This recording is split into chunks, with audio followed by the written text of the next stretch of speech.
Denise, y gracias también, Antonio, porque este dictamen que está presentando hoy, junto con Juan Muñoz, un muy reconocido catedrático de la Universidad de Málaga, es un dictamen que hemos trabajado también en parte como la estrategia legal de ICERS y del Ayahuasca Defense Fund,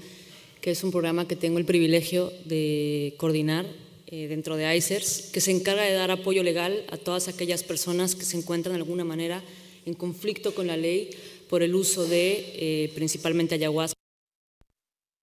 No discriminamos a las plantas y nos han llegado casos de hoja de coca,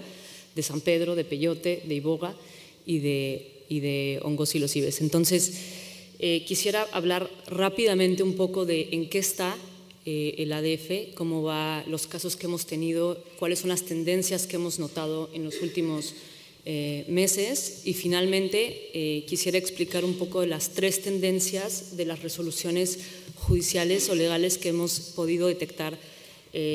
como parte del monitoreo que hacemos en el Ayahuasca Defense Fund. Entonces quisiera empezar con, bueno, una imagen muy simbólica de lo que pasa. Y estos son los países en los que el ADF ha tenido algún tipo de injerencia, ya sea porque ha habido incidentes legales, ya sea porque han habido ya casos que sí son llevados a juicio y que hemos defendido a través del derecho penal a veces, a través de derechos humanos, a través del derecho internacional. Vaya, cada país responde a su propia antropología jurídica y según la jurisdicción es que hemos encontrado que hay argumentos que funcionan en unas, que no funcionan en otras, como por ejemplo en Estados Unidos el argumento de libertad religiosa funciona, mientras que por ejemplo en algunos países de Latinoamérica esto no es muy viable. Siguientes, bueno, este mapa que he hecho con mi talento de diseño gráfico como abogada, que para mí es un gran logro, y muestra un poco los países en donde hemos notado que existe una mayor concentración de casos en los últimos años, por supuesto siendo la ayahuasca el principal, el que son los nuevos epicentros. En el año pasado detectamos un preocupante incremento en las detenciones y confiscaciones de ayahuasca en Estados Unidos, en Israel y Rusia. Y es importante mencionar que mientras yo hablo sobre Ayahuasca Defense Fund, tenemos 3 personas que se encuentran enfrentando juicios, 2 en Rusia que llevan en prisión preventiva 2 años, otra persona que se encuentra detenida en este momento aquí en España y finalmente una persona que espera sentencia por el haber importado San Pedro en Irlanda. Entonces, bueno, esto es más o menos un resumen de los últimos años. Obviamente antes de la consolidación formal del ADF no teníamos una manera de monitorear con precisión el número de casos o incidentes legales que han habido en el mundo, pero bueno, básicamente esta gráfica nos muestra que desde que el Ayahuasca Defense Fund existe de manera formal o bien antes de ser formal, han 130 casos hasta el día de hoy, bueno, hasta el día de ayer. Y bueno, ahí muestra que obviamente en España el mayor número de casos y ahí va bajando principalmente en Europa. Y por ejemplo, retos muy importantes que hemos enfrentado en Francia, en donde existe una fiscalización muy severa. Alemania, que bueno, también ha habido algunos incidentes, y Argentina recientemente hemos visto que ha sido un incidente en donde la política de drogas y la aplicación de la ley en materia de drogas se ha visto de alguna manera endurecida en estos últimos meses. Y finalmente, bueno, para poder también monitorear cómo van por los años, en el año 2006 tengo que decir que fue cuando el ADF, digamos, se consolidó, entonces vemos también un incremento, pero porque en ese momento pudimos tener mayor obtención de datos. Y claro, tengo que decir también que todos los datos que yo expongo normalmente no responden a la realidad absoluta porque solo hablo de los casos que llegan al ADF. Entonces hay muchos casos que, claro, no se conoce que existe este programa y entonces no puedo hablar en general sabiendo que hay incidentes que no se reportan al ADF. Y entonces, en estos últimos meses y años hemos detectado que existen, digamos, a nivel legal 3 conjuntos de sentencias y de resoluciones que las autoridades han interpretado. Y por supuesto que la primera, que he identificado como la más restrictiva, que responde mucho más a un tema de control de drogas, que a su vez se deriva de la aplicación casi directa de los tratados internacionales que ya Antonio nos ha hablado. La segunda es un tipo de interpretación que intenta armonizar entre la más restrictiva, que es políticas de drogas y estas leyes de control, contra un tipo de interpretación un poco más favoreciendo quizás derechos humanos, pero sin arriesgarse a establecer precedentes que sin duda pudieran señalar hacia donde va el dictamen de Juan Muñoz y de Antonio, diciendo que la ayahuasca no se encuentra fiscalizada ni a nivel internacional ni a nivel nacional. Y finalmente, una tercera interpretación, que es a lo que yo le llamo una interpretación biocultural, que es un estándar nuevo que ha surgido en diferentes jurisdicciones, que, bueno, lo explicaré un poco más adelante, pero quisiera empezar por la más restrictiva, que es precisamente esta que reduce, cuando las autoridades a la hora de detener o bien de juzgar, reducen toda la riqueza espiritual, milenaria y cultural, incluso tradicional, de las plantas a sus meras moléculas psicoactivas. Entonces, esto es una tendencia que sin duda se viene dando, que aunque al final el resultado sea positivo, es una lucha legal que se enfrenta y que el costo, y más allá de los costos financieros, sino el costo emocional, es muy alto. Entonces, la más restrictiva siempre es aquella en la que se juzga la molécula como la cantidad absoluta de la planta a través de su molécula. Esto pasa, por ejemplo, en los casos que hemos tenido en Rusia, esto pasa, por ejemplo, en esas jurisdicciones que no tienen ningún tipo de consideración de otros derechos humanos. Después, esta interpretación más armonizadora quizás es la que hemos visto más en algunos países europeos, en donde, si bien hay una aplicación de los tratados del control de drogas, también existen ciertos criterios que van armonizando la aplicación sobre esta tensión existente,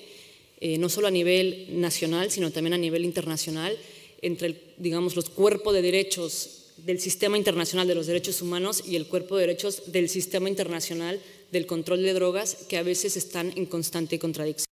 La interpretación armonizadora, que al final resulta, digamos, beneficiosa para la persona que se encuentra en conflicto con la ley, tampoco nos deja un estándar o un precedente que pudiéramos utilizar para seguir el camino que nos encantaría poder seguir, que es precisamente la interpretación que se deriva del dictamen que nos presenta Antonio. Y la tercera interpretación, que es la interpretación biocultural, que tengo que decir que viene de más que nada el sistema latinoamericano, también como el sistema interamericano de derechos humanos. En los recientes años, diría yo desde 2016 hasta la fecha, vienen ocurriendo algún tipo de decisiones que nos llaman la atención, porque parece indicar que es el lugar en donde podríamos iniciar litigios estratégicos para poder tener resoluciones de avanzada, en donde se prioricen los derechos humanos para armonizar y un poco entender la ayahuasca también a la luz del sistema internacional de los derechos humanos, debido a que toca un sinfín de derechos humanos, como es el nivel más alto posible de salud, como lo es los derechos culturales, como son los derechos medioambientales, como son los derechos a las culturas, a las tradiciones, a los pueblos indígenas. Y entonces, en el año 2010, el año pasado, en el año 2018, la Comisión Interamericana de Derechos Humanos emitió medidas cautelares. Esto quiere decir que cuando se considera que hay una extrema gravedad y urgencia en materia de derechos humanos en algún lugar, se pueden emitir medidas que protejan a la comunidad o a las personas que se encuentran en un grave daño. Y este fue el caso en Colombia, en donde la comunidad indígena de los Siona, además de que ya había un auto de la Corte Constitucional de Colombia en donde determinó que ciertos grupos en Colombia se encuentran en inminente riesgo de exterminio, determinó que era importante emitir medidas cautelares para la protección inmediata de las comunidades Siona, pero tomó en consideración el yagé como una protección espiritual del pueblo Siona y como un instrumento fundamental para la toma de decisiones y para poder hacer frente a la crisis, además del narcotráfico, además de la minería ilegal, además del desplazamiento forzado, además de todo el cúmulo de violaciones sistemáticas que vienen ocurriendo en Colombia. La Comisión Interamericana de Derechos Humanos emitió las medidas cautelares a favor del pueblo Siona, pero con énfasis en el yagé. Y esto, obviamente, pese a que el sistema interamericano ha dado pasos muy avanzados en tema de política de drogas, marca un hito fundamental para la consideración del yagé, de la ayahuasca, como un pilar que pudiera ser defendido a la luz de derechos humanos y desprenderse un poco de la narrativa del control de drogas. Y siguiendo esa línea, antes de esta resolución en el año 2006, en Colombia también han habido 2 sentencias que son cruciales para el desarrollo jurisprudencial en la región latinoamericana, que es cuando la Corte de Justicia de Colombia determinó que el rival trato en la Amazonía colombiana y la Amazonía colombiana también eran una entidad sujeta de derechos. Esto es muy importante porque la intención final de la Corte de Colombia también fue empezar a encontrar esa conexidad entre el territorio, entre la medicina, entre los pueblos indígenas y en relación con la naturaleza. Entonces, esto también muda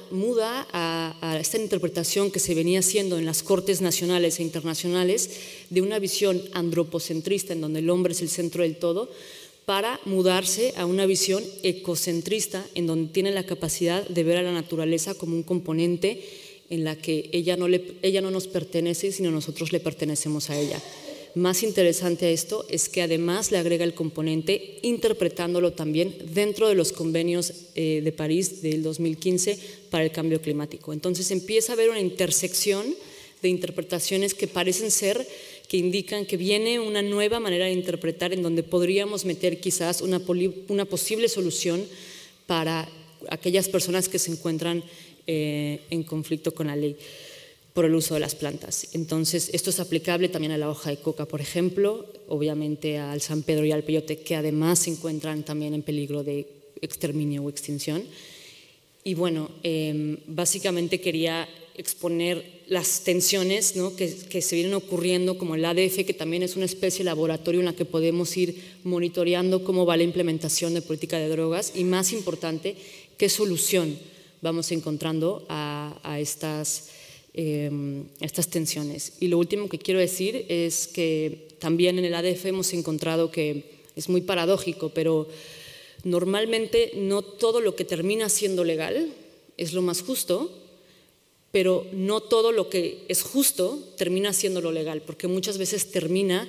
en negociaciones o a veces una persona se tiene que declarar culpable para no enfrentar cargos y vaya, es muy dinámico, pero en el sentido de ante la incoherencia de la narrativa de control de drogas y los derechos humanos que algunos defendemos, que sin duda están por encima de cualquier otro control normativo, pues parece ser que empiezan a haber otras vías de desarrollo, además de la que Antonio ya nos ha presentado en su libro. Entonces, bueno, se nos acaba el tiempo y gracias por estar aquí, porque además es domingo y bueno, hablar de leyes y políticas en domingo no es muy agradable. Muchas gracias.